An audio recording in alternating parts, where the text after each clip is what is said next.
పూరిలో drugs case కలకలం రేపింది. ఇప్పటికే ఈ కేసులో 12 మంది సినీ పరిశ్రమకు చెందిన వారికి నోటీసులు ఇచ్చారు. అందులో ప్రముఖ దర్శకుడు పూరి జగన్నాథ్ కు కూడా నోటీసు అందిందంటూ వార్తలు వచ్చిన సంగతి తెలిసిందే.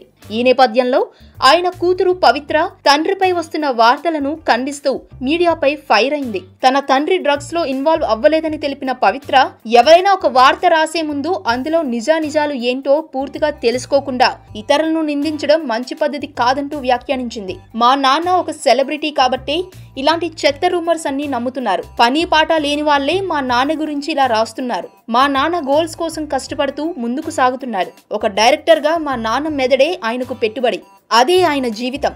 కాబట్టి అలాంటి అలవాట్లతో తన జీవితాన్ని పాడు చేసుకోడని పవిత్ర చెప్పుకొచ్చింది. అలాగే ఈ న్యూస్ ఛానల్స్ చూపించే వార్తలను నమ్మొద్దంటూ పూరి కూతురు తెలిపింది.